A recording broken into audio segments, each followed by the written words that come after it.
passwords. Warning, warning, warning, danger, danger, danger. Dangerous. Passwords are meant to be kept secret. Because imagine, you and your best friend, you're hanging out, you share passwords, everything is fine, but 3 months later, you and your best friend, boom, have a war. You forgot that you even told them your Facebook account password. They now have your Facebook account password. They can go on your Facebook account, they can write mean things on your wall, they can send out messages like it's coming from you. Passwords are meant to be kept secret. They are for you and for you only. And every once in a while, sometimes it's a friend who's doing the cyberbullying. Let me give you a situation.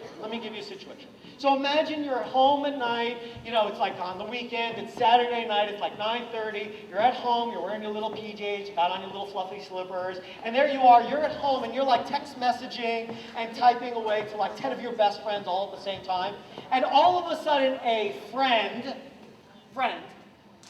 writes to you and they're like, hey, what's going on? And you're like, nothing much, what's going on with you? And they're like, nothing much, what's happening? And you're like, nothing much, what's happening with you? They're like, nothing much, what's going on? Just like 10 minutes back and forth. You're not really talking about a whole lot. And finally, your friend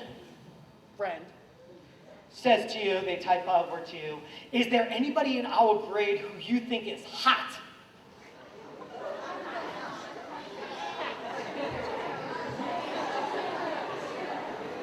It's getting interesting now,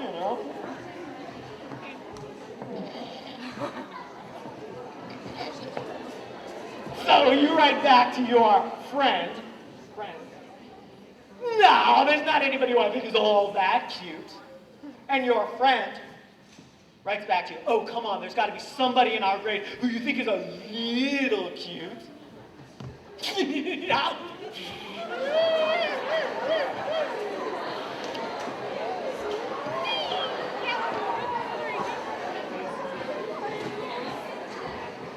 So you write back, well, there is somebody who I think is a little cute. And they write back, oh, do tell. So you figure to yourself, what could be the harm? What could be the problem? This is my friend. I'm going to write back to them. And you write back to your friend, I think so-and-so is cute. You put in the person's name. You press enter. You send it to your friend. And what does your friend go and do? They forward this message to everybody on their buddy list. They send this message out to everybody in the 8th grade. This person was no friend. This person was a cyberbully. They got you to out yourself. They got you to tell something about yourself, and then they went and blabbed it out to everybody in the 8th grade. Now, like I said earlier, sometimes when I put this stuff up, I look out in the audience, and I can see people's faces and, see people's eyes, and they're like, that's me. I've done that. I've been a bully. I've been a cyberbully. Oh, I've been a verbal bully too. I've been a physical. I've done them all. If you see yourself up here, let's say you see yourself up here, you realize I've been a bully. I've done some bullying. Forgive yourself. If you've done some bullying, forgive yourself. Look, you're in 8th grade. You're definitely getting older. You're definitely getting smarter. But if you've done some bullying in the past, forgive yourself. You can never do it again. You now know better. Mike has been here. But if you did make a mistake in the past, forgive yourself. Look, these things happen. All right, this is the last type of bullying I want to go over. This last one, this is called relational bullying, aka also known as social aggression. How many of you have seen the movie Mean Girls? Did anybody see the movie Mean Girls 2? Not as good. I didn't think it was as good.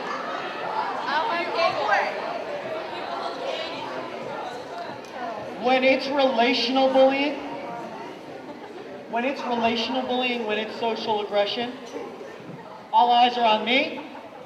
Conversations have now stopped. I see almost everybody. Look, this side, very nice response. Just waiting for 1 or 2 people over there. Relational bullying, social aggression, that's the type of bullying, do this or I won't be your friend. Do that or I won't be your friend. If you want to hang out with us, you can't hang out with those losers you used to hang out with. Wednesday is pink day. You don't wear pink, you don't get to sit at the cool kids table. It's gossiping, it's rumor spreading, it's manipulation. The weapon of choice is the relationship itself. It's that mean girl kind of behavior. It's like, we're all friends, but like today we hate you. We kick you out of the group, we won't talk with you, we won't be friends. It's okay, a few days later, we like you, now we hate you. Now we kick you out of the group, we won't be friends with you, don't talk with you. It's okay, a few days later, we like you, now we hate you. A few days later, we like you. A few days later, they kick me out of the group. It's like, who do we hate today? Who do we have to leave out today? The relationship itself is the weapon of choice. Now, actually, I have good news for you. Most kids are not bullies. They're really not. Most kids are not the targets of bullies. They're really not. What most kids are the crowd, the bystanders. You're the ones who see bullying. You're the ones that hear bullying. Look, bullies may do mean things, but they're not stupid. Are they going to bully under the teacher's nose? Probably not. Are they going to bully in front of the principal? Probably not. Bullying happens in less structured environments. On the way to school, on the way back from school, that far corner of the recess field where nobody goes, that back staircase or that back hallway where there aren't too many people. You're the ones that see bullying, you're the ones that hear bullying, and there's going to be ways for you to stop the bullying. In a moment, I'm going to go over with you different choices on how you can stop the bullying. What I'm going to do before I do that is I find these chairs aren't so comfortable, so we're going to stand for 20 seconds, do a quick stretch, and then sit back down. Ready? Go. All right, I need all eyes back on me. I'm looking over here. I see almost everybody looking at me. Just a couple of people here. Want to fix that? Now. Fix it. See almost everybody's eyes over here.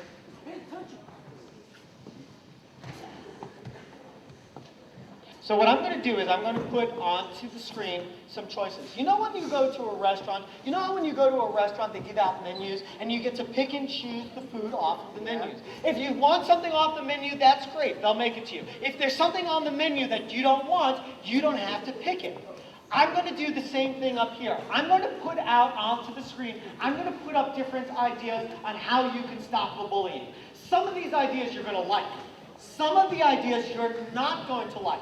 I want you to pick the ones that you like, use those, leave the others behind. Just like on the restaurant menu, there's some that you'll like, some that you won't. Use the ones that you like, leave the other ones behind. The first one I want to go over, and this is probably the easiest, is let's say you see bullying, let's say you hear bullying, don't join in, remove yourself.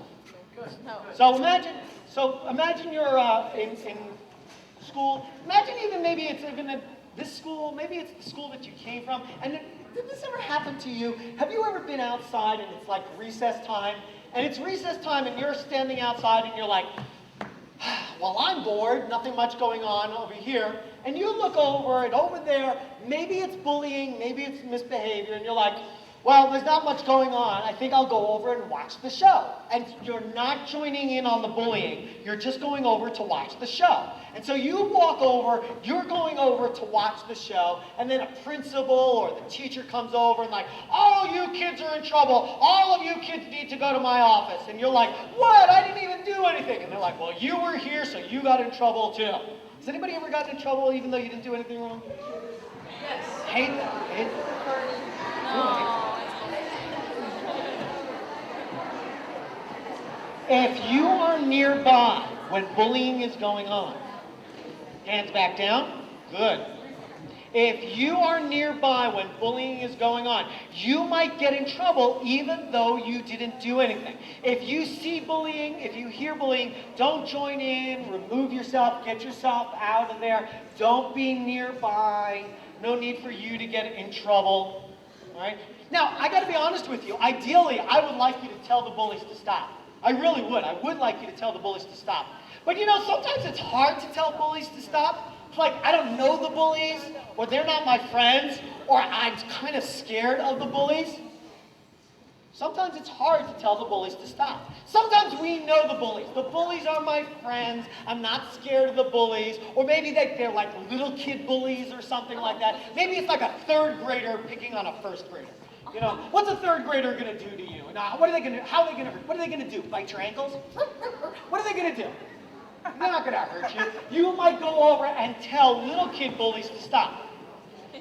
Some people are like, look, I don't like to go over to people I don't know. I'm not going to join in and remove myself. If you are nearby when bullying is going on, sometimes the bully takes that as permission. They're like, hey, I guess you must have liked the show. You know, you stood there, you watched it long enough. I guess you like the bullying. If you see bullying, get yourself out of there.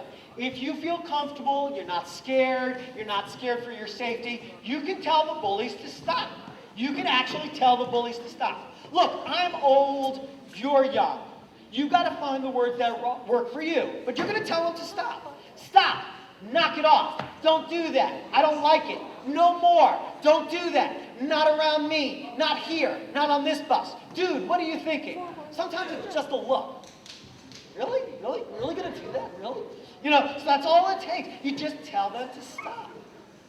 Again, these are menu choices. These are choices. Here's another choice. Separate the bullies away from the person being bullied. Like I said, sometimes I know the bullies. Sometimes I like the bullies. The bullies are friends of mine. I like the bullies. I just don't like their bullying behavior.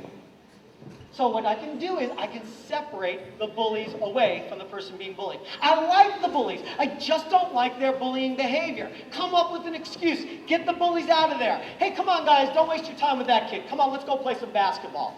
Hey, they're serving chicken nuggets in the lunchroom. Come on, let's go get some chicken nuggets, you know. Hey, teacher's looking for you for our science fair project. Come on, let's go and find the teacher. You're going to come up with an excuse. You're going to separate the bullies away. I like the bullies. I just don't like the bullying behavior. Separate the bullies away from the person being bullied. This one is similar but different. Excuse me, can I have a teacher come over here and sit right over here, please? Right over here. Thanks. Excellent. Okay, this is the next one. This is separate the person being bullied away from the bullies. Now, when I was a kid, I went to a school that's similar to the school that you guys go to. I went through K through 5 school. I then went to 6, 7, and 8 middle school. And then I went to 9, 10, 11, 12 for high school. I was in 5th grade. I was walking home from my elementary school. I'm walking home from my elementary school. I'm all by myself. And all of a sudden, I was surrounded by a group of 7th graders. I knew these 7th graders. I had seen them around the neighborhood. They were not friends of mine, but I had seen them around. And all of a sudden, I was surrounded by a bunch of them. There were like 7 7th graders, just me. And they started making fun of me. They started making fun of my hair. They started making fun of my friends. They started making fun of, my dog. They started making fun of my mother. And you know what I did about it? Nothing. I did nothing. I froze. I was frozen. I didn't do anything. I didn't know what to do. This had never come up for me before. I never had this experience. I didn't know what to do. Was I supposed to run away? Was I supposed to tell them to stop? Was I supposed to punch them in the nose? Punch them in, are you kidding? Punch them in the nose? Are you kidding? There are these 7th graders. They're all big. They're gigantic. There's little old me. There's only one of me. Punch them in the nose. I couldn't even speak. I was frozen. I didn't know what to do. I didn't know what to say. Sometimes when somebody is being bullied, they will freeze. I got lucky. There was a group of 9th graders who were walking by at the time. They saw me frozen there. They were like, hey, come on, little kid, we'll walk you home. Sometimes you have to separate the person being bullied away from the bullies. All right? Let's say you're at the lunch table and, everybody at the lunch table, some kid is coming over to the lunch table and everybody at the lunch table is doing one of these, no room here at the lunch table. And there is room. They're just all spreading their arms and legs so they're making it there's no room. If you see that going on, you can just say, hey, come on, join us over here. Come on, sit with us. You don't have to stay with us, guys. Come and join us over here. You separate the person being bullied away from the bullies. This next one, this is the last one of this section. This is the hardest one. I want to let you know right now, this is the hardest one. High school students don't have trouble with this one. Middle schools have a tough time with this one. High school students are pretty okay with this. Middle school students have a hard time with this. This one is called report to a trusted adult. A trusted adult. Don't mention any names, but how many of you have discovered here at this school you've got some cooler adults and some not so cool adults? Good. Thank you for being respectful. Hands back down, please. Hands back down. What you're going to do is you're going to report to that trusted adult. The adult who you trust. The adult who you will feel listens to you. Now, sometimes when I say this, some people are like, well, what's the word you use? I don't want to be a tattletale. What do you use? I don't want to be a rat. I don't want to be a snitch, tattletale baby. I don't want to narc anybody out or anything like that. And you know what? You're right. You should not be a tattletale. I do not want you to be some little tattletale baby. I do not want you to be a snitch. Being a snitch is not cool. Being a rat or something like that, not cool. Do not be a snitch. I don't want you to be a snitch at all. I am not interested in tattletale babies. I don't like that at all. When you're a tattletale, when you're a snitch, you're trying to get people into trouble because it's fun. Yay. I like to get people into trouble. That's fun. All right? When you're reporting or telling an adult, you're trying to get someone out of trouble. When you're tattling, you're getting into trouble. When you're telling, you're getting someone out of trouble. Let me give you an example. Imagine you're in class. Teacher says to you, okay, class, I want you to open up your books. And I want you to read from page 5 to 10 in your book. So you're in class, you open up your book, you're reading from page 5 to 10 in your book. You look over and the kid next to you, they've got their book open, but inside their book, they're really playing a video game, and they're not supposed to do that. And you know that, so you raise your hand, or you go over to the teacher and you're like, oh, teacher, just want to let you know, they're really playing a video game, they're not supposed to